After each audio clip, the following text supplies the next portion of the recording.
Man, why is it? Okay, there an error occurred. Wait a moment, then try again. Oh, no, here we go. Hey, everyone. How's it going? It's I, the real Randy Chavez. I'm coming at you today with a boy, Crypto Rain. We are going to be talking about all things VeVe and Ecomi and what's going on with Stackr and VeVe. Everyone say hello to Dashi. Hello, Dashi. My man, how are you? Fantastic. Great to hear it. Before this, I was telling you about the $1 million website, which you had heard of. For those of you that don't know, it was this website like 25 years ago, and it consisted of 1 million pixels. And for $1, you could buy one of these pixels, or for $10, you could buy 10, however many you want, up until 1 million. And eventually, people bought enough of it that there was $1 million worth of stuff on there. There's this guy over on X. Oh God, I clicked off the stuff called @bit homepage, where he's doing the same thing for stuff over on the Base network. And like anyone that's on Base, and you don't have to be, you could be on ETH too, you could be on any type of thing. But you go on and you buy, I think one bit is 256 pixels. 1 million of these things on there. There's so many of these Base things on there already. And I am going to add Ecomi because Ecomi is on Base, be that nice little ecosystem. I figured it's something nice that I can do to show my appreciation for the community, for the company. Rain, what are some things that you would see as far as either guerrilla marketing or something that you would like to see the community get into as we wait on the official Ecomi marketing? That's a fun extra thing, right? It just gives Ecomi a little bit more visibility. But truth is, this narrative is going to hit. People are going to go crazy for digital collectibles again, next wave of it. And when that hits, like Marvel, Disney, Marvel comic books, Batman are on VeVe. And so it's going to attract massive people again. Heck yeah. So like a lot of this is patience. Like a lot of people are quite in despair right now because like altcoins have been severely punished. Bitcoin's been just kind of flatline, like trading sideways and down. People are like, oh no, it's not going to happen. And it's like, it is going to happen. It is totally going to happen. And just patience. Like February 10th, 4 years ago, CZ was trying to tell people, yeah, the bull run is still going to happen. He's like, something like those who are patient will, make a ton or something, because people were having a hard time being patient. Then like it felt like it was never going to happen. And the massive gains started just right after that. Actually, OMI's token started running just a few days later, like massive uptick. So does that mean OMI is going to run massively in like a day or two? Who knows? Probably not. But sometime this year, maybe even much sooner than people realize. And it's actually good news that so many people are bearish, because as Paul, when we do our Wednesday shows, and he's been doing price analysis for 30 years, he says, the charts climb a wall of worry. And so it's almost like people are in disbelief, like it's not going to happen is the major sentiment, while it is actually happening. And so we're now seeing this huge worry. And that's a good thing, not a bad thing. This feeling like, oh my gosh, it's not going to happen, and so many people buying into that sentiment is a great thing. There was friend Charlie Durso used to talk about, he was in sales, and he would say that his he'd get excited every time he would hear a no, because after every time he hears a no, it means he's that much closer to a yes. So it does sound like that's pretty similar to what's happening here. But obviously with cycles, with CZ talking about that, the cycles since the inception of Bitcoin has been happening. Bitcoin every 4 years kind of goes up. You have that halving. Same thing with ETH, same thing with a lot of alts. But NFTs have really only had that or digital collectibles really only had that one cycle. So there's not a ton to go on. Like within that narrative, that's a mother flapper of a narrative. There's a lot of that had happened, but it did only happen once. Mm-hmm. Can you say why you're so certain that it'll happen again and it's not like a one-off fluke? Yep. So everyone's mind goes to Bitcoin is like digital gold. And then the part of, so that usually goes up, and it will go up another increment from here. And then people are going to FOMO into altcoins because Bitcoin will seem too expensive, and they'll be chasing fundamentals this time. And people will get this idea of, oh my gosh, you know, digital replacement to gold or digital store of value, that makes sense. Oh my gosh, this digital revolution is happening. Oh my gosh, collectibles going digital. That makes so much sense. And so as so much focus goes on to this next evolution of the internet and this change to digital, it's going to hit collectibles. It just will. And so like people say, oh, can you prove it's going to happen? I can't prove that the sun is going to come up tomorrow, and that the planets aren't going to spin out of control. I just know historically it hasn't happened, and the odds are really, really bad that we're going to have like this apocalyptic disaster tomorrow. The odds are really, really bad that there won't be a digital collectibles narrative. Now, the odds are much better that tomorrow that the universe doesn't end than a digital collectibles narrative can happen, but it's like at least a 90% chance in my book that a digital collectibles narrative is going to happen. And that's an amazing chance. It might even be higher than that, but it's a really strong chance. So they're right. There is a chance that maybe it doesn't play out, but the odds are way higher than they're realizing. Because as people go into this deep research mode, and that happened in 2017, it happened in 2021, people are looking for fundamentals.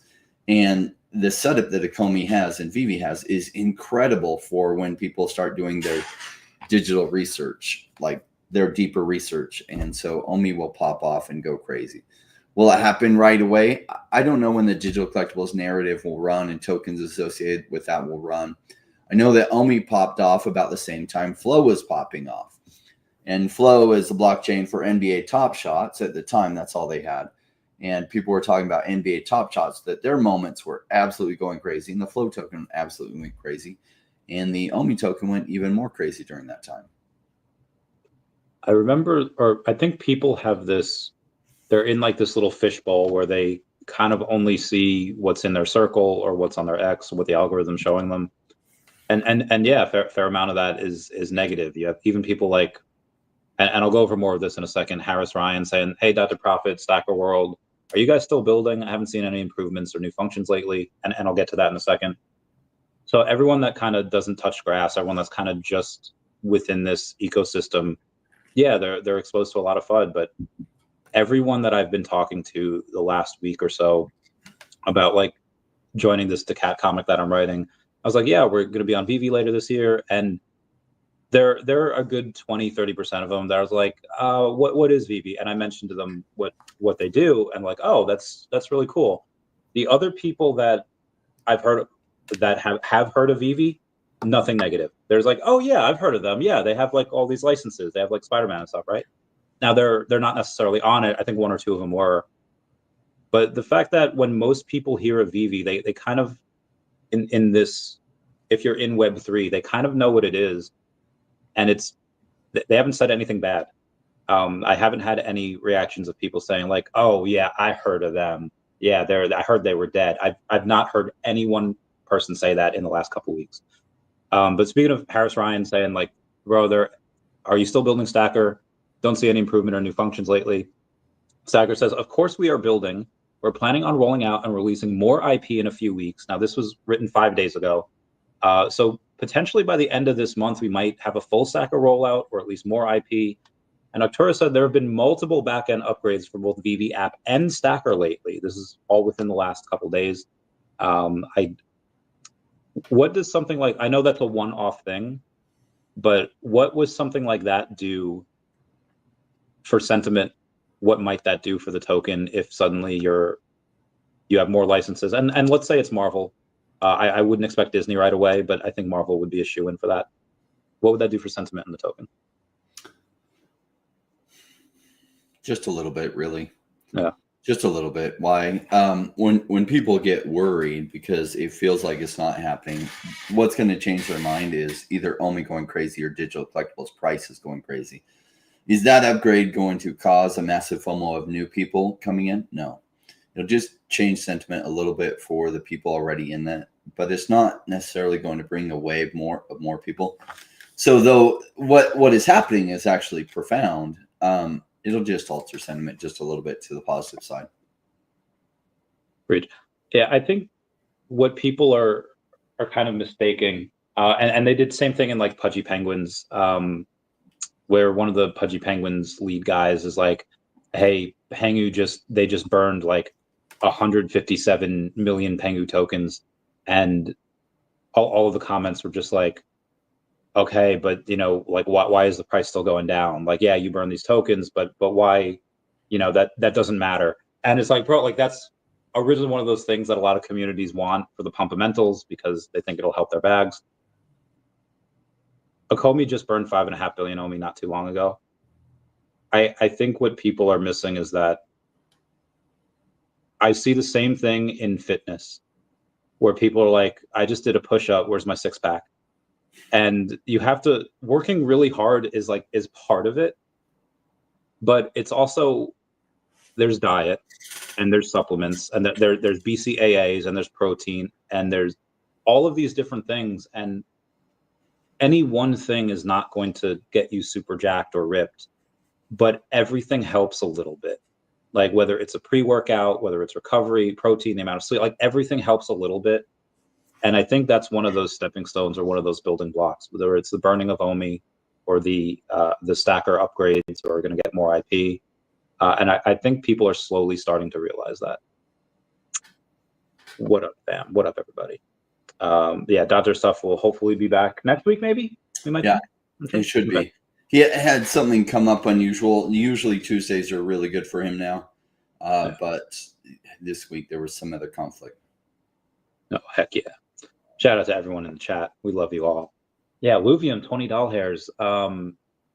Be so disrespect. I remember buying a little bit more at $30 and then now it's 20. And yeah, get more money. Be happy to get more. That's crypto, right? Blockchain gaming is solidly out of the narrative right now, which means blockchain gaming is really, really attractive for most things out there in blockchain gaming. And so it's not sell time, it's buy time.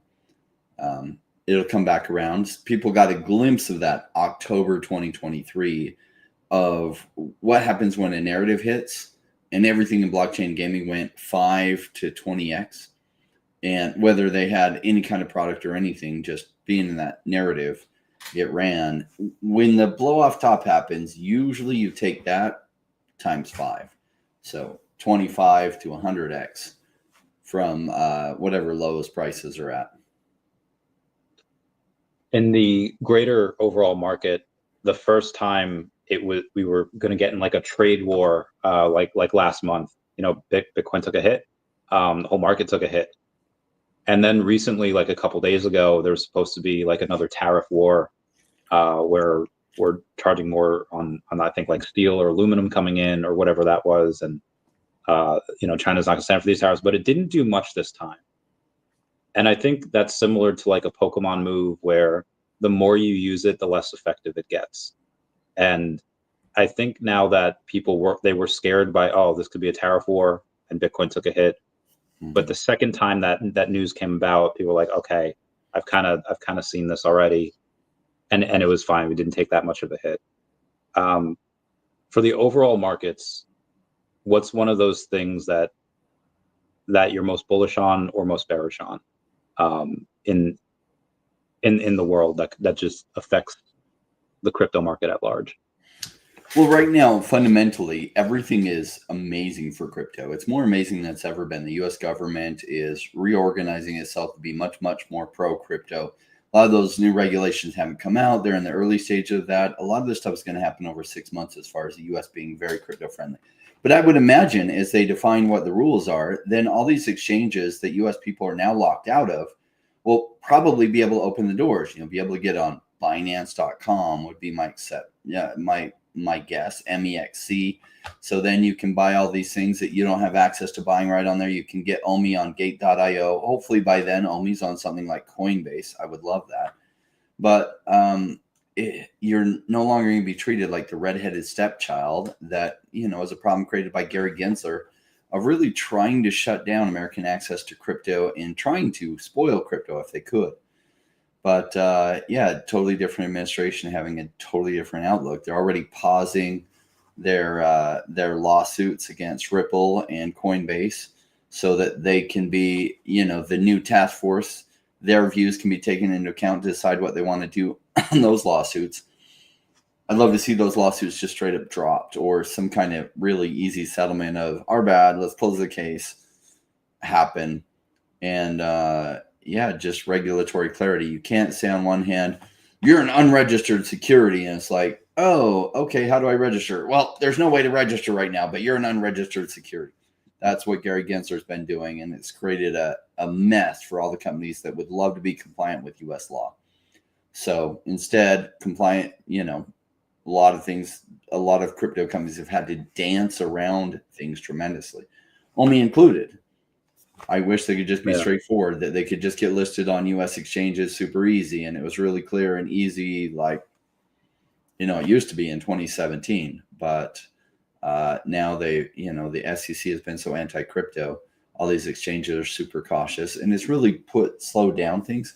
Well, that momentum and tide is turning. Like, everything's bullish. The institutions haven't been selling this last dip.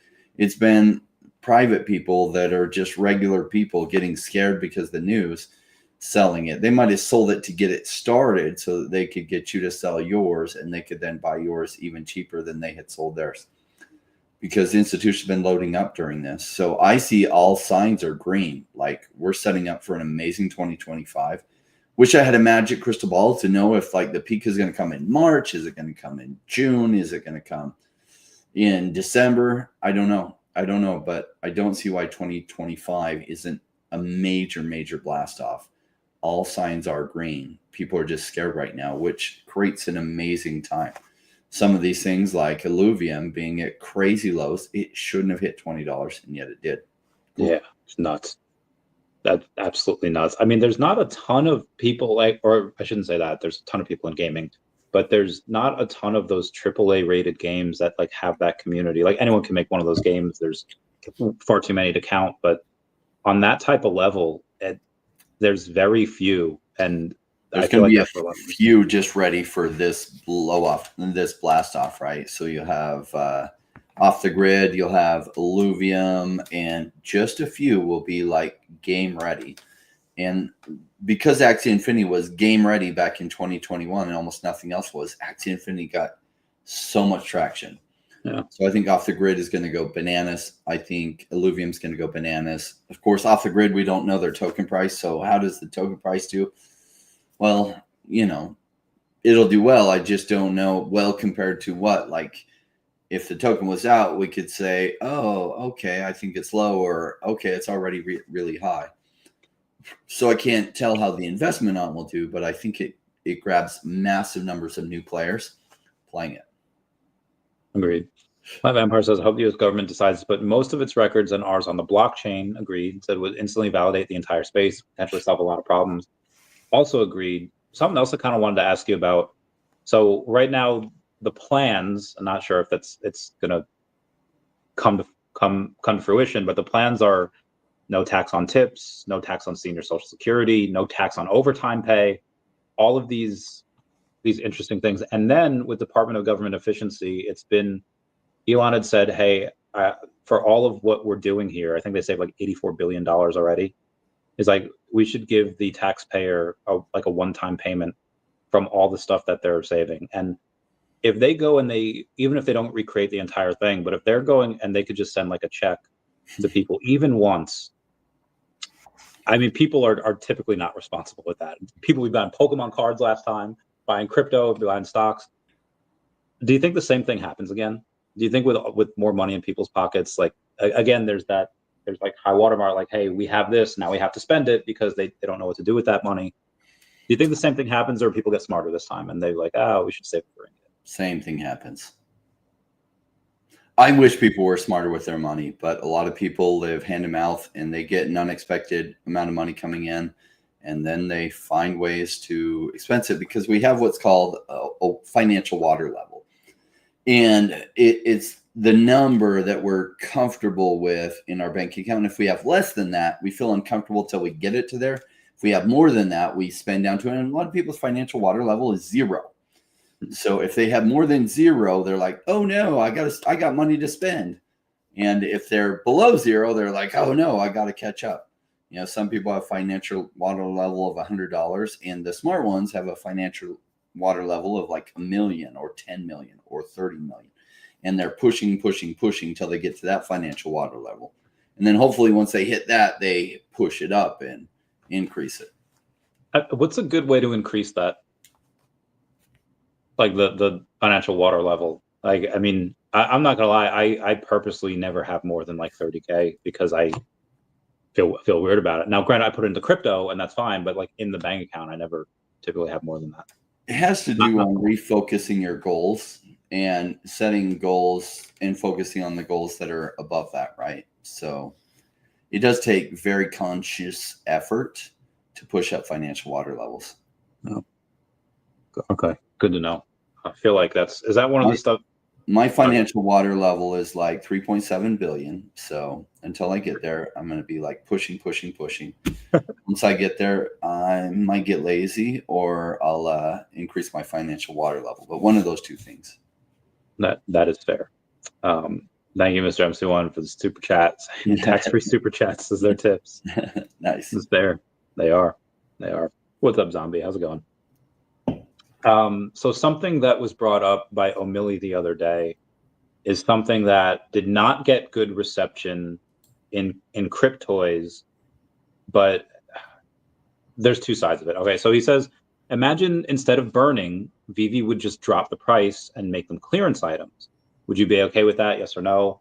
I'm on the side of no, because these are supposed to be high-end digital collectibles. And if you try to put them on clearance, yes, the company can make more money, but you're essentially saying that like I feel like it kind of cheapens them, and they're not high end if they have to go on clearance. Obviously, the other side of the argument is, again, VeVe would make money. Who cares? I could bring some other people in with cheaper prices. But what are your thoughts? I missed part of that because I was catching up on the chats. Oh, gotcha. So O'Malley said, imagine instead of burning, like VeVe had announced what they're doing with their own unsold product, they said that VeVe would drop the price and make them clearance items. Would you be okay with that? Yes or no? No, that terrible idea. Burn their existing user base. Burn them. Yeah, burn them. Don't burn your existing user base, right, which is what you're doing if all of a sudden you discount them to sell them. No, don't do it. Just burn them. No. Agreed there. Everyone, Mr. MC1 posted the other day. I'll find it. I think I can. He said he wanted to double the amount of MC1s that he had in 2025, which is bananas because he has a lot. And then the post was about him saying, guys, I can't do it. There's too little. There's too little on there. He's been clearing them out every 6 weeks or every week for 6 weeks now. But now there's so few supply. I believe that problem is only going to get worse because as more people come in, like they're not printing more MC1s, they're not making more alligator Lokis. Those things will, I believe, get a little scarcer. I think we both know that that's coming. However, there are a few people here that are saying like, hey, VeVe has like 1,000 active users per day. It used to be like several thousand per day. You know, does that worry you at all?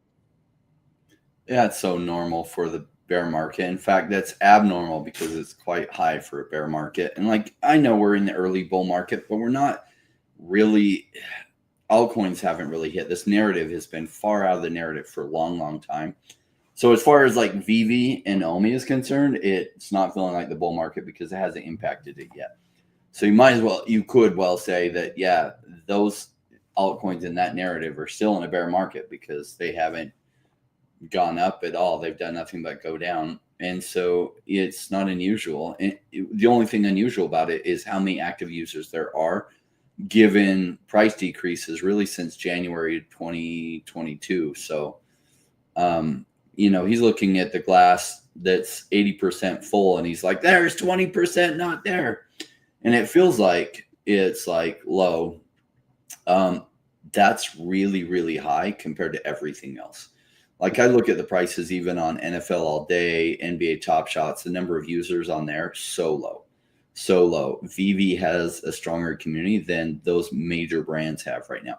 But digital collectibles are going to happen. And when they do, like NBA Top Shots and NFL All Day and all those are going to hit, VeVe is really going to hit. Before I get to my next thing, Beerman says, "Yo, boys, what's the next meetup? I was too drunk at San Diego. I couldn't act right." Really? Yeah, we'll get you a drink there. I guess San Diego. I guess that'll be the next one. Hopefully, we have everyone stays healthy, and that some people poison us with. No, I'm joking. Zombie made some spaghetti that made. No, that was good. Yeah. I think San Diego. Right, that's gonna be the next one. I don't know. Well, I'll let you know. I'm pretty sure it will be. Anyway, there's a guy named Sayando that said that was just talking about getting VeVe official to Alex Becker, and Alex Becker responded and he said, like, listen, you guys had celebrities and famous people FOMOing in. So the goal should have been to completely replace all the nerds with sexy hot rich people and making the entry fee astronomically high to get in. Sexy hot rich people love buying expensive stuff like that and being insiders. So I feel like I'm going to quote Anthony Mackie here from the Falcon and Winter Soldier. He's out of line, but he's right. I feel like there are people that want that. Do you think they missed their chance, or do you think that clubs like the Gold Logo? Oh yeah, tell me your thoughts. They didn't miss their chance. And like Alex Becker is funny. He throws in lots of humor. What he's really saying is hire me as an advisor and then I'll help pump it. Yeah. That's how he works. And you can't fault the guy. He tells you, I'm an advisor for this. So of course, and if it pumps, I'm going to dump on you. So like he's full disclosure. And that's just how Alex Becker is. He loads up on things, takes many advisory roles, and then he pumps those.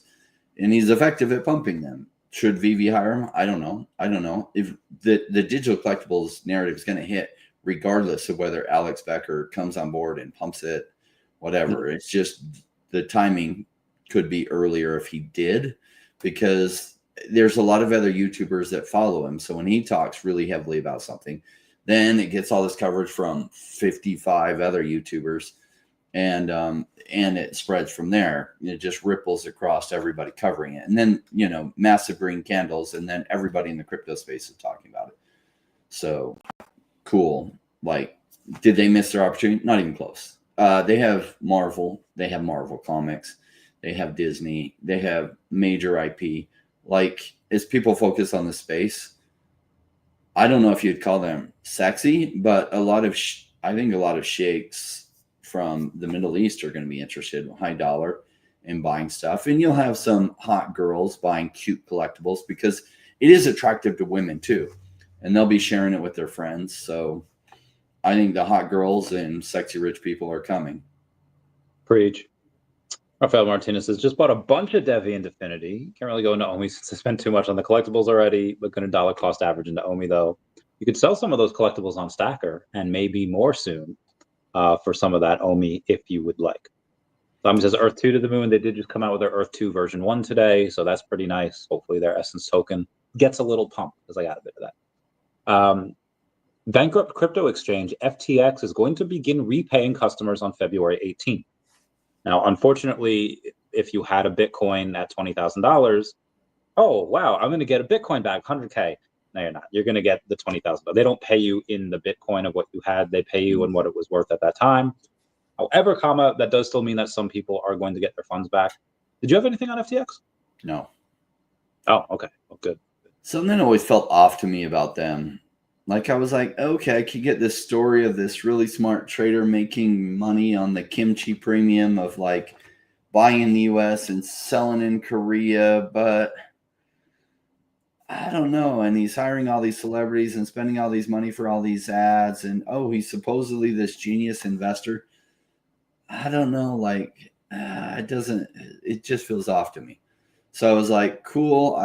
I guess he's cool. Everyone's talking about it, but yeah, just something never felt right to get an FTX account. So yeah, thankfully, right? Because then your money like basically wasn't your money for several years. And the reason they can repay you now is because crypto is so much higher than it was back then. Yeah. They're like, they can sell that Bitcoin for 100,000 and pay you your 20. Cool. That's true. Did you see that Super Bowl commercial like 3 years ago, where it was this guy he like was super negative on everything, and he was wrong about it? Like the wheel, we don't need the wheel. It's like a toilet, we don't need this toilet. We go outside, and he does these things up until modern day is just like FTX, never gonna work, and then and then seeing that now is so wild. That's so funny. I'm surprised they didn't rerun that in the Super Bowl, as a commercial. Oh, wait, they don't have any money because they're broke, because Sam was borrowing your money so that he could pay huge political contributions. Yeah. So that, funny enough, Gary Gensler was like his best friend, had like tons of meetings with him. The only person in the crypto space Gary Gensler seemed to have time for. Good job, Gary. Wise choices there. Yeah, good stuff. Good stuff. So there's a question about, I like this from Pink Panther. Do you want to pull that up? Yes, I can. Rain, your Native American girlfriend, Elizabeth Warren, oh, she just has my heart, is losing her shit. Lately, Trump and Elon is turning off the gravy train of corruption. I mean, let's all say a prayer for Miss Elizabeth Warren. It must be hard to be in her situation. It seems like perhaps she's really tied to the gravy train of money. I don't know. I've been wondering for a while how she went from 8 million net worth to 82 million net worth on a senator's salary, but open to the possibility that she's just a really good businesswoman and not corrupt. But she is absolutely going crazy off the corruption being shut off, and I'm sure there's no correlation.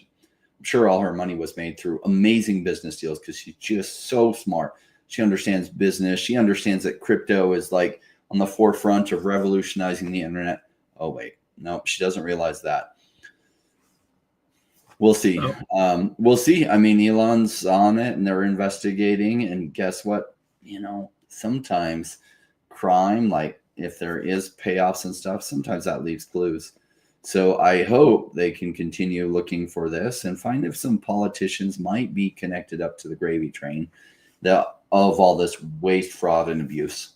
We'll see. Elizabeth Warren's probably completely clean. I'm sure, Elizabeth, right? Because you would never take kickbacks. That would be immoral. And the last thing you would do, because you're always such a champion of morality, the last thing you would do is be immoral. So I will push back a little bit and say that there are people that are on the left that are probably have never taken a penny, and they probably don't like Trump and Elon just because they don't like Trump and Elon, and they're trying to stop this from happening just because they don't like Trump and Elon, not because they're corrupt.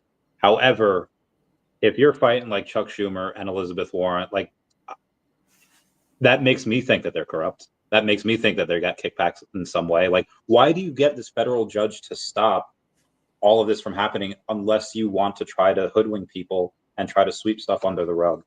So that's something that they got a federal judge to order that evidence gets deleted.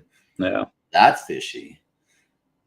I don't know. Yeah, why would we want to audit it and make sure all these payments are legit and look at that? It's the government. Of course they're going to do the right thing. They would never do anything fishy. All these senators and congressmen becoming multi-millionaires after 10 years of making $300,000 a year, and they're all like extremely wealthy. It all adds up. I'm sure there's no corruption there, but we're just going to double check just in case. Makes sense to me. And you're right. There are some liberals that have caught on to this idea because they trust that Elizabeth Warren and Chuck Schumer's intentions are good, that they've caught on to. Yeah. Bad Elon, hate Elon, and they want to stop it. But I'm pretty sure those leading the charge of that, there are very real reasons why they do not want those books investigated. So I think it's good that taxpayers are finally starting to save money with Doge uncovering all this, and they're cutting off all this ridiculous spat that's on there. But I think one of the negative things about it is that you might very well see congressmen and senators in handcuffs. And obviously that's not going to happen unless they're corrupt. but you know that the left is going to paint it as like, oh, Trump's going after his political enemies. He's a tyrant. This is what dictators do. And I think that could cause a schism in Congress. I think that could make relations between sides a little bit worse, and make people more hysterical than they already are.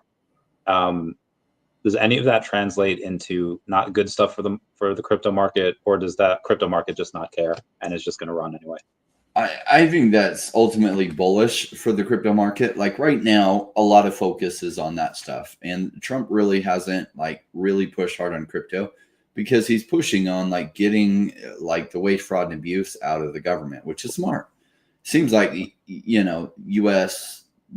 aid has been funding the press around the world. Like I saw an interview with Putin with Tucker Carlson, and Putin was like, you know, and he's like, why aren't you spending money trying to get your message out more? And he's like, I can't outspend the U.S. U.S. controls media all through Europe, Ukraine, and everywhere else, and I can't outspend that. You don't know that? And it's like, I guess everyone else knew that the U.S. was paying for media around the whole world to be able to control whatever the messaging is. And everyone was aware of that but the American people. So like, okay, well, that's good to know.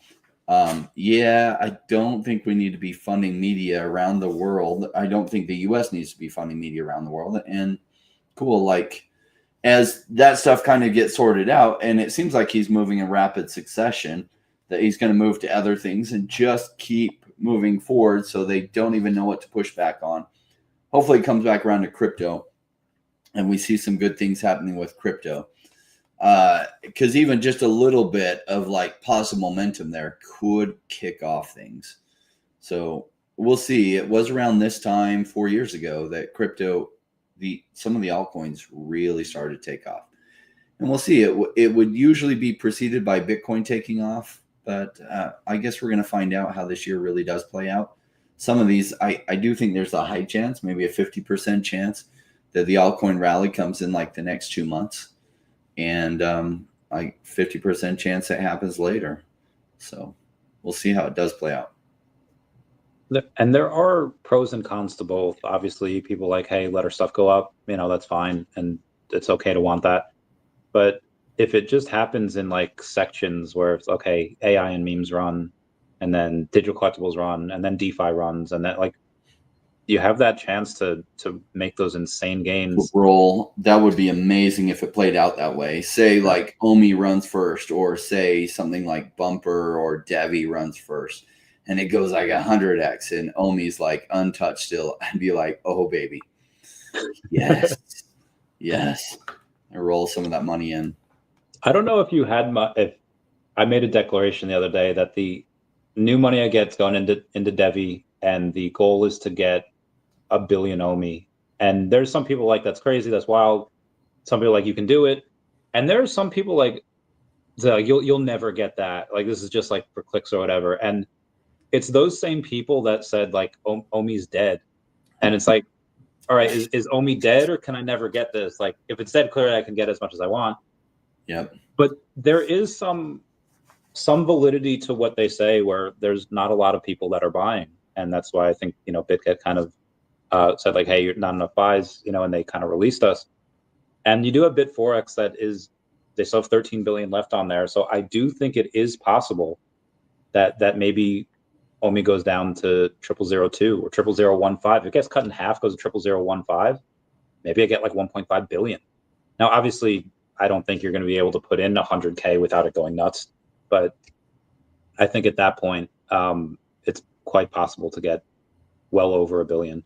I'm not saying that I wanted to get cut in half, but if it does, I could go on and get a bunch of those stuff. Yeah, there's a bunch of things that are way too cheap right now. Bumper, I think Definity as well. And it's got like a $4 million market cap now. Nuts. Yeah. And a lot of focus is not on these substantive low market cap projects yet, but it does roll into that. And people go super gem hunting once some other things take off. And then as you start to pop, a lot of people FOMO into them, and it drives up the market caps tremendously. And the more substance there is and the more attention they get, the higher they go. So some of these $4 million market caps, you'll see a few of them go into the billions of dollars of market cap. Can't wait. Charles, Randy, any hints what's brewing with your screenshot of Al Kahn and the Rashid? I mean, there'll always be some type of charity related stuff event, but that it's something that if it succeeds and it's successful, which I think it will, I'll let you guys know that OMI, obviously for the show, OMI is my homie, but even if the team for whatever reason doesn't have any new exchanges, OMI will be on probably 2 by the end of the year because of the community and because of like I'll get them on like 2 new exchanges, because I obviously that's going to help me, so I'm going to do that. I feel like if you say expect people to be who they are, and if you have like a rich like Dr. Profit, like if there's a way that he's got more OMI than anyone, there's a way that he can do something so that OMI goes up, he's probably going to do it because he's heavily incentivized. Same with me, and same with Rain. Spearman was photobombing people. That's amazing. I love that. Yeah, I guess Trump ordered the U.S. Treasury to stop producing new pennies as well. I guess we'll have pennies are going to become a rarity. What do you think? What do you feel about that? I hadn't even heard of that. Yeah. That's interesting. Get your pennies. Do you think they'll ever become collectible? Apparently, there's like 200 billion pennies out in existence now. Probably. Oh. I guess nobody's going to want to pay anything in pennies or anything like that. Saquon Barkley backwards. Yeah, it was great. What'd you do for the Super Bowl? I went and watched it at some friend's house until the half, and then we went home thinking we could catch it on YouTube. Didn't realize you had to have like YouTube TV to get it, and I was like, oh well. So I didn't watch the second half, but had some good food. Unfortunately, watched the Chiefs actually get picked apart by an incredible defense. I mean, at best, I watch one American football game per year, pretty much only the Super Bowl. And I didn't realize how good the Eagles line was, and they played incredibly well. Their defensive line, they had like a 4-man rush, and the Chiefs had 5 men trying to stop those 4 men, and they were struggling. Yeah. Those 4 players were crazy, and Patrick Mahomes couldn't get like time to get to his receivers. That also meant that there was more people in the field defending the receivers, and so it gave Patrick Mahomes a really hard day. Yeah, that feels bad, man. I love the memes though of like SpongeBob trying to write like an essay like from an episode, and then the caption is just like Taylor Swift after Jason Kelce doesn't catch a single pass in the first half. She's writing a new breakup song. Yeah, that's funny. Bobby Green says, couldn't catch Randy's live stream yesterday, but I just wanted to share that I went for both the Balloon Girl drops on VeVe through the app and had no issues whatsoever. That's great. Mine are both with MCP. Did you get any of those? You're higher level than me, so you have more than 1 million MCP. What are you saving the MCP for? Are you saving it for a type of anime? Some IP that I just can't pass up, so cool. I did win some a while ago, I think, to make sure I got the Wolverine first appearance, but then the rest I've just been saving. Yeah, because it was an MCP only drop. There was only 78 of those, so they were selling for like 1,000, which is pretty good. But I guess because there were 78 of them. Yeah, that was good with only 78 of them. Yeah, it was great. That guy that kept buying those secret rare Miles Morales is up to 13 of them. Dude has no respect for anybody else's want for that. He keeps buying them whenever they go under like 10K. It's nuts. And this is why I love to say, hey, look at those who have money and see what they're doing. That's a good chance that what they're doing is going to yield them even more money in return. What's the best example you've seen of that over the last couple of years outside of crypto? What's the question? The best example of what? Kind of like spending money to make money. Like, look at what the wealthy people do, and odds are they're only going to do stuff that's going to make them more money. Obviously, buying 13 secret rare Miles Morales is probably going to make him quite a bit in the bull market. But have you seen that? What's the best example you could think of outside of crypto that people have done? So I like to be specific in that I don't watch what the rich do. I watch what the self-made rich do, because they've learned how to use money to make money for them. And there's a big distinction. Inherited wealth means nothing. They don't usually spend it well. So the people that have made their money work for them well, they usually continue to make good decisions. So often people say, oh, it takes money to make money. No, it takes knowing how to make your money work for you. And that's a skill that can be learned, and anyone can learn that, but it just doesn't come naturally. And so I watch people like that, like this guy stacking on secret rare Miles Morales. I think it's going to pay off really big for him. Like, that's fun and smart. I was watching exotic car hacks as I'm looking at, what kind of cars am I going to buy down the road? And the guys made a fortune, not only from like flipping cars and knowing where the value is, and in a high depreciating asset. So usually autos are really high depreciating assets, but he's got specific knowledge on what collectors like, so that he can buy generally in a field where prices go down, and he can buy low and sell high and make money on that. And, he bought a big, huge additional warehouse in Florida in a really expensive area, and has a really nice house. And some of it, he's probably got sponsorships and other things that he makes money on. But cool thing that he's done of buying low and selling high. And I think he started really poor. He started like sharing a room like with his dad, and there was like a mattress on the floor or something. So he started from pretty humble beginnings. People say it takes money to make money. It takes know-how. And that know-how can be learned, and anyone can learn how to do it. Crypto is, in my opinion, the best vehicle out there. Much easier than trying to flip cars, but it does have learning required. It does take learning how to vet things. It does take the skill of being brave enough to buy low and take that risk. Being brave enough to sell high and realize, though it might just keep going up, you're going to harvest some gains smartly. Agreed. Well, it says, that's wild thinking Devi could do 100x that OMI moving up. I don't think it could. I don't think it should. But yeah, obviously anything can happen. Sometimes narratives run all by themselves, or sometimes companies themselves pass.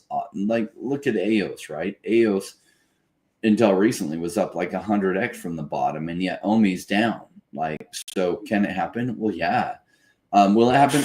I don't know how it's going to play out, but there's tons of things that have. Solana was up like 30x from the bottom, and OMI's just gone down more since that time. So, like, I don't know when digital collectibles takes off. I don't know, being a layer one blockchain with $100 million market cap, that it is a faster blockchain than everything out there, and being very specialized for enterprises. And I think a lot of enterprises are going to be looking at blockchains. Like, when they get traction, everyone learns about them. I think they totally blow up, and that could happen before the digital collectibles narrative runs. Will it? I don't know. I don't know. We have on Google Maps, if you go and take a look at the space between the southern part of like Texas and the southern part of our border, you now see the Gulf of America. USA, USA. I love this. I love this game. No, I can't believe he didn't call it Gulf of Canada. That would have been fun. Just kidding. I did not get a balloon girl because it wouldn't let me. I guess Bobby Green for the app, it worked very smoothly for him. Very happy for you, Bobby Green. But for me, it would not. The app just said the craft was expired, and then I kept refreshing until it said craft sold out. I was very sad. But maybe next time. Maybe next time. What's up, Travis Gregory? How's it going, fam? Yeah. Anything you want? I feel like I've been monopolizing the questions here in the conversation. Anything you wanted to? Well, what's funny about the balloon girl, like, they can release these kind of launches with really, really low mints, and they can burn MCP points like that really fast, right? Yeah. So, yeah. And the balloon girl was a good example. And then, MCP points will be much more scarce. And so I'm just patiently waiting for a drop that I can't pass up on. Agreed. Now, How involved in crypto were you back in 2020 and early 2021?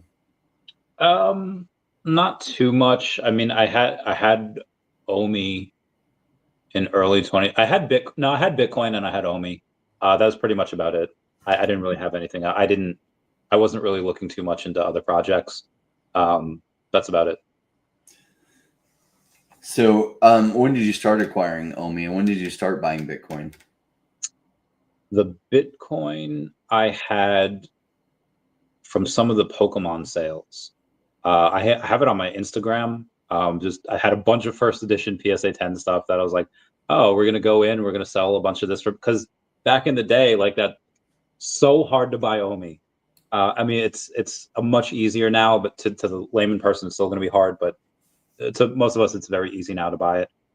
But back in the day, it's like, okay, we have to get Bitcoin, we have to swap it over to XLM or something that's cheaper. Send it to Bit4X, USDC, swap it for USDT, and then swap it for. Oh, it was a nightmare. So that's the reason I had Bitcoin. I was just selling the Pokemon cards for it. So I had Bitcoin and OMI. That's what I was doing. Nice. Now, you got into OMI before the big run in March or around that time? No, I got in after. I did not get any before the big run up. I got some after I started at, I think at 007. Okay. And then it was coming down from like 1.2 cents. And then I bought it all the way down until like 0014. And I was buying all the way back up until it reached 007 again. Then Russia invaded Ukraine and then but the last couple of years been buying in the triple zeros. So Yeah, it's been dollar cost awful if averaging it a lot. going so low. I remember spending like 13,000 or something and getting like a few million OMI, and then having it go to where like 13,000 now buys you like crazy numbers. What, 40 million OMI? So it's like Yeah. it's amazing. And some people complain, they're like, no, it's done nothing but go down. And if you understand dollar cost average, like you'll understand that that's a much better thing than you're realizing, because the sell time isn't yet anyway. So in the short term, like why not have it go super, super cheap? The sell time is when massive numbers of new people are coming in and everyone's so sure that OMI is going to continue to go up for forever. And that's when I'll be harvesting. Is just, and I'll let them take the risk that maybe it does keep going up for longer. And at that point, I'm willing to let them take the risk and hold at that point. I've already made great gains selling into that. And maybe they're right. Maybe it continues going up way, way far from there. But at a certain point, I'll be harvesting my gains and being like, thank you, OMI. Knew that one was going to happen. Same. And that's what I feel like a lot of people also don't understand is when they look at the futters and they say like OMI's down like 99 point something percent from the top. Like, yeah, sure. But how many people actually bought the top at 1.2 cents? I didn't. Did I buy a local top at 007? Sure. But I mean, there's a bunch of people here that their average is like mine's 003, maybe slightly below that now. But there's a couple people I know that my friend Kevin, his average is 0006. Now, did he still lose money? Sure, on paper, but that is a wicked dollar cost average spot. Because when that goes up, I mean, oh my God, my average 0006 would be nuts. Yeah, I wish mine was. I just started buying earlier. And like Cardano, I didn't time the bottom very well either. And Cardano ended up making me tremendous money. Yeah. And so like OMI, it's like, sure, I wish I'd known it would have gone this cheap. I could have left all that dry powder on the side and I would have probably triple or quadruple the amount of OMI right now, which would be fun. I would love it. That would put me, if it was quadruple the amount of OMI, I'd be at a billion plus OMI. I'd be like, oh yeah. That'd be nice. In terms of, did they give a specific date for the affiliate program will launch? No specific date. I know they're aiming for Q1. So Q1's almost half over, but we still have a whole other half left for after full Stackr release. Stackr said they would, I don't know if this is a full release, but they did say there would be more IP and another rollout in a couple of weeks. So if I were a betting man, which I am from time to time, name that movie, I would bet that the next Stackr release comes before the affiliate program. Happy to be wrong.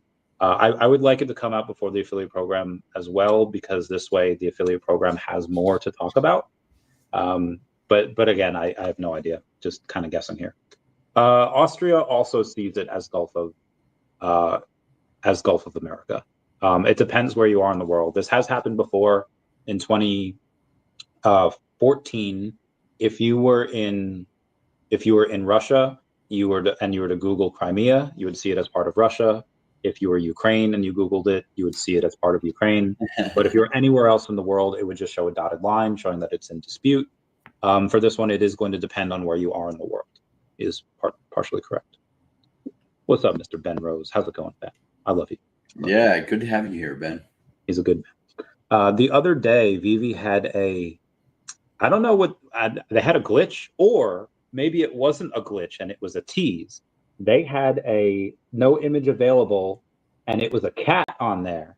And I don't know why this is the default image when there's no images on there, but I'm so glad that it was a cat, and he's knocking over a little, I don't know, it could be like a tablet, or he's knocking over a little picture frame.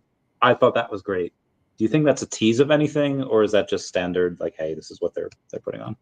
I have a hard time telling. Seems like it's a tease of something, but what would it be? David's clues, I don't often piece it together. It's like they're so far out there that when you finally see the piece of it, you're like, oh, yeah, that makes sense. But guessing it from his little clues, no. I won't tell us. I'll tell us that story another time. In the top 500 VeVe hodlers, so you had a couple people that were selling quite a bit. Michael Campos sold 121 things. Harris Ryan sold 159. WC3 NTE sold 776. I talked to a dude on YouTube that bought like 200 of his comics. Ferryman bought 468 collectibles. Expert 44 bought 577. And Dr. Fuse, the man, the myth, the legend, one of the smartest people in the entire community, bought 2,977 collectibles. I don't know. I couldn't get like 3 more, but yeah, he went hard. That's so amazing, right? Like, see, I think OMI is so undervalued. It's hard for me to put, like, I love VeVe, but for me as an investor, I'm like, okay. It's hard because I love a lot of the VeVe collectibles. Like, there's an emotional component to it that I love, that I want to just stack and add those. But then I'm like, it's so hard to sell VeVe stuff because, like, you fall in love with it. You're like, oh, yeah, I have, like, come on, is Mr. MC1 is Sanjay ever going to sell like half of his MC1s? Probably it will be like painful if he ever does. Yeah. And even then, he's never going to sell all of them. I think he'll be like willing them to his children's children's children. So it's like so hard to sell that stuff. Whereas like OMI, it's easy to be a lot more dispassionate about. So it's like, oh, okay, OMI's gone to like 5 cents. I'm going to sell this amount. And it's gone to 7 cents. I'm going to sell this amount. And it will be hard, but not near as hard as like, oh my gosh, I only have 10 Todd McFarlane Batmans, and I need to sell like 9 of them. What? I'll only have 1 left? What? What if something happens to that? I need to sell it. That's hard. And I feel like also, again, you get people getting these little fish bowls, and they're like, well, I don't know anyone that's doing that. It's like, okay, well, you only know these types of people. There are many people that'll buy these things, and Sanjay's a pretty wealthy individual. He doesn't need to sell. Like, I mean, I'm not going to need to sell Devi, but when Devi goes up, I would very much like to sell it so I could roll it into OMI, so I could roll it into Definity, Essence, whatever it is. There's like, Sanjay's not going to need to sell any of this. His other investments are fine. He's not going to need to sell any of these. It's just a flex to have the most amount of MC1 in the world. And if anything, he's only going to protect that title by getting more. Yeah, he's going to have like his VeVe mansion plastered with the comics everywhere, right? It's like the massive flex. So when you go visit his VeVe mansion, the VeVeverse, you'd be like, damn, that's a lot of those. If you see, I don't know how many other people do this. I'm a little crazy. I look at a lot of the Devi buys, and there's a fair amount of time that a lot of people that buy Devi, they have OMI in their wallets. Like I see that on Definity. Whenever I see a new buy, I take a look. Oh, look at this! They got VeVe and OMI in their wallets. The Trinity, like trifecta of that, and that's really fun. VeVe is so massively unknown in the crypto space, like so massively unknown. Like I'm perhaps one of the biggest influencers that covers it, and I'm not a big influencer. I'm really not. Like I don't do the right things that would lead to my channel massively blowing up. And there's other people that have different standards. So the way to really, here's the secret with YouTube for the algorithm, is cover stuff when everybody is talking about it, and you get tons of people hitting that video. And then they'll be like, oh, he's talking about stuff I want to hear about, because they want to hear about what's already going up a whole bunch. So want to jump on that bandwagon. So we get tons of views. And then people are like, yeah, I love this. And you get tons of subscribers. But it's a terrible time for people to be buying those after they've gone up massively. But on the flip side, if you cover undiscovered gems that nobody knows about, number one, because nobody knows about, they're not searching for it. And though a few percentage of people are looking for videos called undiscovered gems or something like that in the title, it's really hard to buy when things are down, even when you make an amazing case, because they just look at the price action and see this down. So like new people coming in might find a video on me on undiscovered gems. OMI is so massively underpriced. People don't even realize. And they're like, oh yeah. And then they forget about the video till it goes 10x. And that's when they buy. But they didn't lead to a new subscriber. They barely led to a view. And so right now, almost nobody's talking about VeVe. And even though I've got 21,000 subscribers, a lot of those are from the bull market of last time, that a lot of those people died in the bear market. So I have a loyal audience that's like stuck around, and I think they're set up to do incredibly well. But like, yeah, I'm not a big influencer, and most big influencers have no idea what VeVe is. They're not paying attention to it. When it explodes, then they're going to cover it like crazy, and they'll be like, oh, what's this VeVe thing? Oh my gosh, they can do 8 million transactions per second. Oh my gosh, this is the greatest thing ever. And they're going to be telling their audience about it when it's like 50x from now. And their audience is going to be like, oh my gosh, VeVe. And we're going to be like, yeah, let me sell some. Okay, you know, Pitboy just covered it and it's 100x up. Let me sell some more. Cool. Like, all right. Oh, it's 200x from where we were buying. Let me sell like 75%. And that's when they'll get tons of traction. And nobody really knows about VeVe right now. And that will change. Just like so few people are talking about OMI. I can't say, like, there are a lot more people that know about OMI just because it's price action in 2021. But in their minds, like, they haven't heard about it or thought about it. And they won't really take note till all of a sudden it goes like 10x. And they'll be like, oh my gosh, what happened? And it really doesn't take all that much for something to go 10x. I was talking to Medicaid last week, and they all of a sudden had like a 10x. And I was like, what happened that caused this 10x? And they said, well, it was mostly an influencer we had talked about that had 40K subscribers. And we had known him for a while, and he came around to check on how we were doing. When we told him what was going on, he was like, oh, that's really exciting. He covered it. And then 4 more people that had YouTube channels too, they were a little bit smaller, saw his video and then covered it. So that little bit of coverage caused our price to 10x. And I was like, well, dang, that didn't take much. That's I wish why some of these things that are at low cap gems can explode so fast. I wish people knew of some of the stuff, like of some of the meetings that VeVe's taking with some of these very successful people, and the amounts that they're talking about putting into the and what's happening. That, oh my God, it's wild. And also, when you're talking about all these people starting to make videos, have you ever seen that video of it's like a golden lab, and he pulls on like a pull rope, and then like 18 different tennis balls like come down at once, and he's like, oh. Like he doesn't know what to do. There's so many of them. I feel like that's going to be people with VeVe and then OMI. Like they watch, you know, the 3 or 4 influencers that talk about it, but at some point there's going to be like 20 people talking about, like, which one do I watch? There's 2 videos at the same time. And I would get that. I would get that all the time. Be like, hey, you and Taps just released a video like within 10 minutes of each other. I don't know who to watch first. It's like, oh, well, it happens. Yeah, it'll be. What's funny is the amount of crypto education people will be ingesting per day as the market really heats up. They'll go from the 10 minutes they're spending right now, if they're spending any at all, because they're depressed, they're burnt out, they're sad, they don't even want to think about crypto, and they definitely don't want to think about their portfolio prices. And especially if they sold out, they're definitely not watching crypto content. To they'll be ingesting 10 hours per day. And, and then they'll be like an expert on everything. Essentially, they'll get caught up to speed after prices of 50 or 100x. And then they'll be loading the boats at those prices. And unfortunately for them, that's when those of us that were patient and stuck around at dollar cost averaging at really cheap prices, well, we'll be selling and we'll be de-risking and letting them carry the risk forward and see, like, maybe they're right. Maybe it goes up double from there. Maybe it goes up triple or quadruple. And hopefully they then take prices. But at that point, it's time to let them hold the ball. It's kind of like you ever play that game, Catchphrase, where it's got the timer and it starts moving faster and faster, and you got to hurry up and get everyone else to guess what the phrase is without saying the actual word. And you can hear it go beep, beep, beep, and it starts to increase. You're trying to pass essentially the hot potato. Well, when everyone's talking about how crypto is never going to stop going up, in your minds, I want you to hear like that timer beeping faster and faster and faster.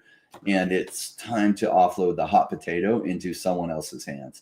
Because when the timer goes up, prices will fall like 35 to 60%, and then they'll rebound a little bit, and then they will drop another 35 to 60%. And then, it will just climb downwards for the next 2 years. Yeah. Agreed. Dr. Fuse has not, I've invited him on. He just has, he's very shy. I don't know why. Like he was in the military and had to give presentations to very important people. So he does well at public speaking, at least enough in his purview. But yeah, that's why he's shy. He's a shy boy that is the number 2 wallet, and I don't know why people have these goals. His goal is to be the number 1 wallet. His goal is to beat Bezos Man, and I think he can do it eventually. He apparently has like unlimited money, so he can do it. Hopefully he keeps stacking, because at a certain point, I swear some Saudi princes are going to come in with oil money, and they're going to be like, oh, what does it take to get number 1? Okay, and they're just going to like have an assistant continuously hitting the buy button, buying stuff. Trying to catch up and be the number 1 wallet. And at that point, like, prices go crazy. I mean, it's a full-time job, because if you have a 40-hour work week, it's 2,400 minutes. Well, he bought 2,997 collectibles. So he's buying on average in a 40-hour work week more than one thing per minute. That's freaking nuts. Oh my God, that's wild. Yeah, and what's the limit on how much you can load in from a credit card these days? It used to be 10,000, but I don't know what it is now. But that was on the app, I think. Oh no, I don't know. That was on the web app. Yeah, I don't know what it is now. Yeah, hopefully that limit 10,000 is sufficient, right? Because then you can just load it multiple times. He's probably sitting there with his American Express Black Card, like 10,000, 10,000, 10,000, 10,000, and then. Yeah. Did you hear this? That story about Shaq move? I think he moved to like Miami from LA, or LA from Miami, and the first thing he does is go to like Walmart and buy like 6 TVs, and he buys all this thing and tried to use like, I think it's American Express Black Card. Like, Shaq, you're in like there's someone in a new city trying to buy all these TVs at Walmart. It's like, yeah, that's me. I'm trying to, So they get everyone. They at least they're protective. At least they're doing that. Thoughts on Gar? I feel like we got asked this not too long ago. I haven't been following Chingari closely. I have no idea what's going on with them. Yeah, number 2,000 wallet over there. 191,000 trading volume for today. 7.4 million fully diluted. Less than 5. I don't really know what they do, so I'm not. I don't think I can really comment on it. Well, so in my opinion, Bump is one of the few tokens I can do more than. Yeah, from where it is now. Yeah. What is that, like $2 million market cap? Let me pull that up. Yeah, oh my God. Yeah, no, it's cheap. It's under $1 million market cap right now. So its price has been absolutely devastated. And a lot of people are just like, oh my gosh, I think they're dying. And who knows? Like, it was like 9 months ago. They said they had 2 years left of runway. And sometimes, people burn through runway faster than they think. I don't know where the financial situation is. I have reached out to them twice in a Telegram group chat that I'm in with them and haven't heard back, though I see someone in there saw the message.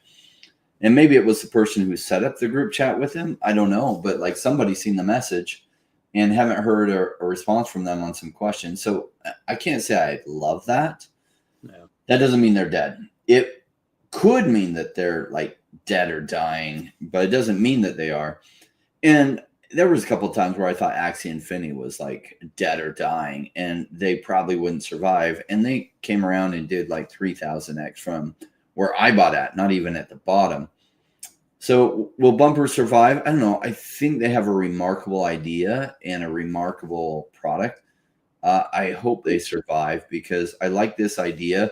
It's much simpler for people to protect their downside with what Bumper is doing than playing options. And so it's just more intuitive. It's cheaper on average than what options can do. So we'll see if they survive, but they could absolutely go to $1 billion or $10 billion market cap if they catch traction, which would take them 1,000x plus from here, 2,000x just to 1,000x to $1 billion market cap. And if it goes to a $10 billion market cap, that's a 10,000x. That's nuts. But they would have to catch like some massive traction. Then everyone's talking about them like they talk about Uniswap. Yeah. But it's possible with their product and what they're doing, but we'll see if it comes together. You know what might actually happen? And this, so I have some already. I'll get some more after we're done because fully diluted is 1.2 million, but non-fully diluted, it's under $1 million market cap. So I'll get a little bit after we're done here. But what I don't know if it's really necessary in a bull market as a lot of things keep going up. I think at the peak and more towards the end, Bitcoin reaches 250,000. People are probably going to bumper their Bitcoin. People are probably going to bumper their Ethereum when it's at 10,000. People are probably going to bumper all this stuff when it reaches these. So I think at the end, it might be when this gets adopted. If it gets adopted like that and people say like, oh, you're telling me that, Bitcoin normally does an 80% retrace, but I could bump it and then be able to sell it at this price at any time. And then I can go, I think people would do that. How does that get adopted by exchanges? Maybe, I don't know. If it does, then off to the races. But yeah, like you said, that the chance of that happening, I don't know. I'm not gonna lie, I'll use it though. I'll use it on stuff where I would love for Bumper to catch traction and for them to broaden what they're doing. That would save me from taking so many profits too early because I would just bumper the positions rather than taking profits. I could just bumper the entire position, lock it in at 95% of its present price. And then if it keeps going up, relock it in at 95% of its current price. And then when the devastation hits, be like, oh, missed it. Okay, let me cash it in at 95% of what I last locked in at. And cool. It would save me so much. And I would love for Bumper to really, really hit because not just do I own a ton of the token, but their use case, I would absolutely love their use case. Yeah. So that type of thing, yeah, I would love to get some, or get some more. Where do I buy Dev? You can buy it on Coinbase Wallet. They say Uniswap. Yep, agreed. Wes saying Rain is right. A lot of times he is. Rain, what do you think of Drive at the moment? I feel like I know them. What do you think of it? I'm gonna look them up. So their crypto rideshare program out of India that's expanded into, I don't remember if it's like Saudi Arabia or something, or Dubai, or I remember some news they were expanding there. And I've had the Drive CEO on a number of times. I can't say I love that they made a decision to go over to Sui. And I think they were facing two hard decisions. I think they were running out of cash. And so if they moved to Sui, they could possibly get a Sui grant, which would give them tons of money to keep things going.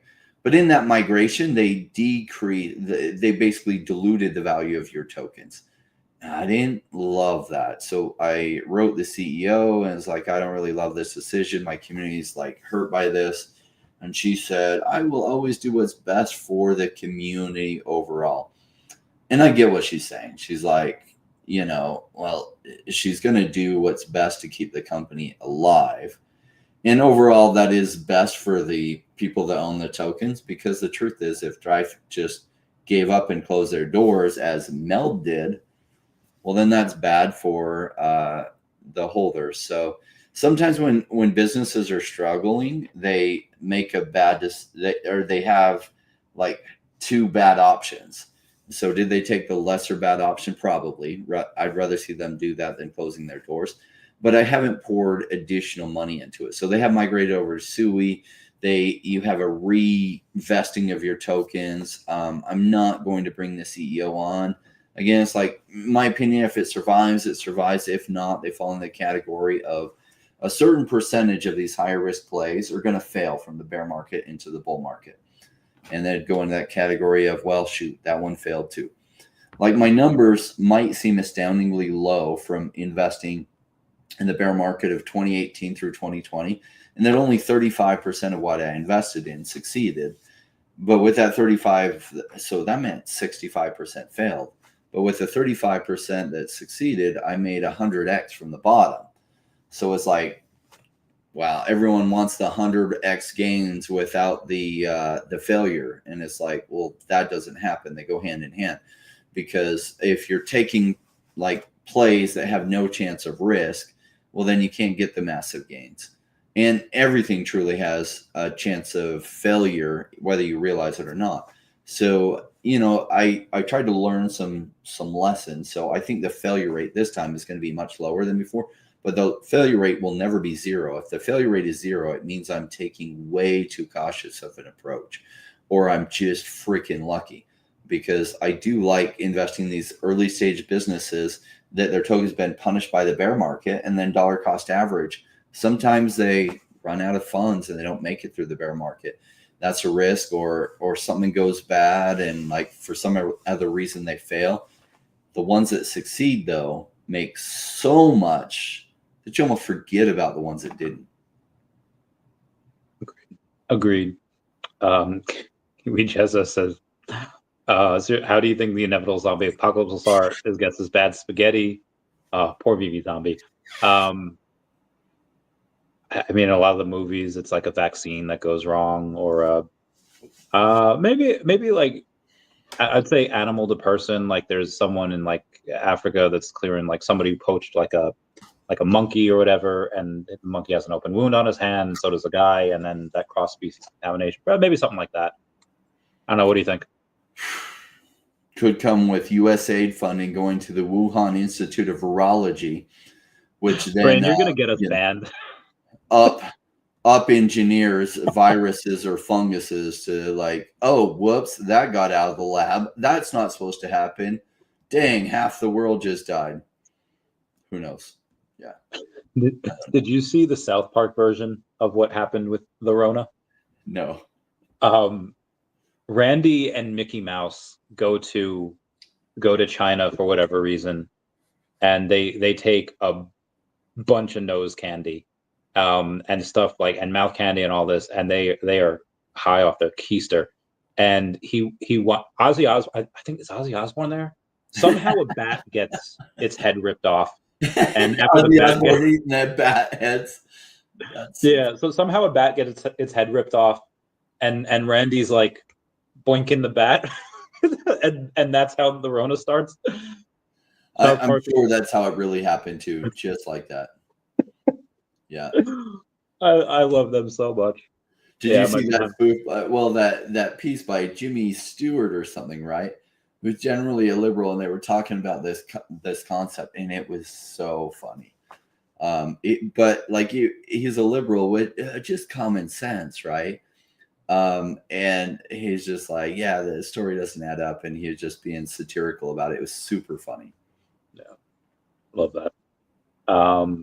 Did Powell talk today? I don't know. He might have. in the quantitative easing won't come until Yeah, he did talk about, and he kind of endorsed crypto as an asset class and said they're going to dig deeper into how the debanking happened with Operation Choke Point 2.0. And he acted surprised that so many people were affected by that. And they're going to look into that, make sure they reverse those policies that led to that. Good job, pal. Yeah, we know behind the scenes it was Elizabeth Warren and other people pushing you to do that and pushing banks to do that and saying that there was risk. And you were complicit in that because the Fed does answer to U.S. politicians. People are like, oh, it's a completely unaccountable entity. It's not unaccountable. It could be taken down by Congress and the U.S. president. They just don't want to have to. So it's like there's some accountability there, and somebody in the Biden administration was pushing for that, though who knows who it is. Yeah, Bill Gardner's the rain. He's with you on that. Yeah, he says, will VeVe have a presence at NFT Paris? I think there's something. It's either going to happen in Lisbon or Paris. It's like NFT something. I don't know if they're officially going or if it's just something that Dr. Profit and Mr. MC1 are doing together. Do you know what that's called? I don't know if it's NFT Paris or it's NFT Lisbon or something. I don't think it's Paris. Something in Lisbon. Yeah, I think it's what that's called. And NFT Paris was last year. I don't know. Are they doing another NFT Paris this year even? I don't know. Paris doesn't reach out to me. France, Macron doesn't email me or reach out to me on Twitter for some reason. Oh, what's going on there? Oh, that was Auxerre last year, but Auxerre happened on the 29th of January this year. So obviously they're not doing it because it's already passed. Let me see if I have it in my calendar. July. No, I don't. I'm not seeing it. Big A says, yes, it's actually called NFT Paris. The one in Lisbon is called NFT Paris? I feel like it wouldn't be, but who knows? Maybe it's not. I don't know why, but my calendar on my phone and the calendar on my tablet, I have to keep syncing them. So if there is one, I don't have it here. I don't have it on my phone. So they're non-fungible conference, June 4th to the 6th. I don't know if they're going. Hold on. And where is that at? I'm Googling it right meow.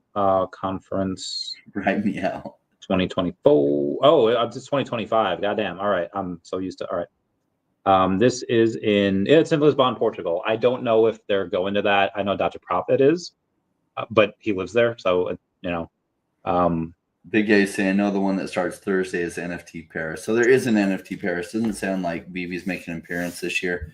But I think some of it last year was just wanting to show the love to those in Europe. So they made a big effort to go out there, which was really cool, right? So there's a growing digital collection base in Europe. And I think after this next bull run, it'll be even bigger. And poor VeVe team, that means you're going to be going everywhere. And I guess it's a poor VeVe team. In some ways, if you like travel, that's a great thing. But it is hard traveling and taking those booths and all the equipment and stuff and setting up in all those places. I can't imagine. Yeah. There's on Thursday is actually the last part of Cobra Kai. So if I were part of VeVe, I'd be like, listen, the last Cobra Kai is coming out on Netflix. You're gonna have to get someone else. I'm not going to Paris. I gotta catch up on my Cobra Kai. Priorities. Valentine's Day the next day. Yeah. You gotta. I ain't going to Paris. I mean, I guess Paris is pretty romantic, but there's White Castle for that. You don't need Paris. Oh, so I'm being half serious. You laugh, but there's a White Castle does this thing. I don't know why, but on Valentine's Day, they do it up, balloons everywhere, red tablecloths, they have candles and shit. It's like a high class place on Valentine's Day, and that's it. It's always ghetto as crap every other day, but for Valentine's Day they do it up. That's fun. I've only eaten at White Castle once, so I can't say I know White Castle really well. Other than what is it, Harold and Kumar that made it extra famous? Yeah, they I had a girlfriend once that took me to White Castle, And I was like, oh, all right, this is cool. And I attempt to go through the drive-through. She's like, no, you idiot. I made reservations. I was like, reservations for White Castle? And yeah, I went in and I like white girl. They're like, oh my God, this is great. This is like beautiful. And yeah, she took me on a date and I made it up to her afterwards. OMI will melt faces. Note to all you ladies out there that are trying to get on Randy's agenda. Yes, he is such a hot commodity. You have to book a time with him. He's pretty busy. He may not ask you out. That doesn't mean he doesn't like you. It just means he's got a lot of attention. He's trying to like balance there. Mm-hmm. Mm-hmm. I feel like you could play man-to-man coverage or you could play zone defense. And if you play zone defense, you let the girls come to you. You let the other team come to you, let the girls come to you. I like that bet. I also agree, Gogu Montanu, that OMI will melt faces. I don't know when. Ideally, you get Devi going up like, I'm not expecting to go up 100x. I do, but not before OMI moons. Let's say a 10x, roll into OMI and Definity, and then if Definity goes up before OMI does, oh my God, girl. Yeah, that ideally. But obviously, that's what we want. That's part of what helped me get 100x last time was that like certain narratives ran at different times and I was able to roll a little bit, not a bunch, but a little bit. And then the multiplier effect on that is amazing. Yeah. You sound a little surprised, not surprised, but like, oh, maybe this could happen that the narratives run separately. Do you think that they all run at the same time? No. Well, they won't all run at the same time, but what things play out at what timing is really hard to tell. They do run pretty fast though. And so you'll be surprised probably at how short your window is to take profits because things can go 100x in a matter of like 3 weeks in that kind of bull market. The really low caps and you'll just think that it's going to continue up for forever and it's not. And so like you'll have to take some profits aggressively as it starts to go crazy. And it will suck because your, bumper doesn't have their bumper out there for things like OMI and a whole bunch of other things, which would be nicer just to protect the position, not have to take profits at all. And then you could just relock if it goes up a bunch. But bumper won't likely be available for anything other than Bitcoin and ETH during that time. Great. There is, I don't know if I can say this. Hang on one second. Can I talk about it or nah? Best I ever made in crypto so far is 88x. Even my Bitcoin only a 30x. Would love to hit 100x this run. I mean, from what I've understood, Big A, I think you said you had AVAX and a bunch of things that will no doubt do really well, but are also a bit safer and aren't really made for that 100x gain. But we all wish great things for he's got a couple plays that have potential for that, but a lot of his stuff is in safer place. Yeah, cool beans. It's the question of where VeVe is going to go this year as far as physical events. Obviously, everyone wants to know where OMI is going to go. Maybe at some point. I know the last several years, we didn't know we were going to San Diego or New York until like a couple weeks before. And like, I feel like we all kind of knew, but we didn't get that official stuff. And it is harder to book rooms. It is hard to go in and do that. Okay, you do have some smaller cap plays. Very good, very good. Okay, yeah. So we have some news here. In a couple of weeks, VeVe is going to go and they are going to publish a list of where they're going to be this year. So, huzzah! I can't wait for that. They'll obviously do that over on their official X account, or most likely just X. They'll probably do it on Discord and Facebook as well, but obviously X is where that'll happen. So go follow them, go subscribe, and if I could quote Doc, caress that like button and follow button over them over there. We're going about 90 minutes. Oh, you have Definity as well. Okay. Oh, okay. You're going to. I can't tell people what to do, but if Mr. Squirty Duck over here told me that he was going to get into Devi and Definity, I'd be like, nice. I would not talk him out of it. I would give him the salute, and it'll be fine. Anyway, we've got about 90 minutes here. Anything else you want to talk about before we bounce? Yeah. Great question. It can be scary being in crypto during this time. It feels like, oh my gosh, I've waited so long. It's never going to happen. Odds are even higher with Trump being president and what he's doing with crypto than they were prior to that. I mean, there's no reason why 2025 doesn't go crazy other than like what thermal and nuclear war could stop it. Short of that, like when it happens this year is the harder thing to tell. And maybe worst case scenario, it rolls in, doesn't happen until next year.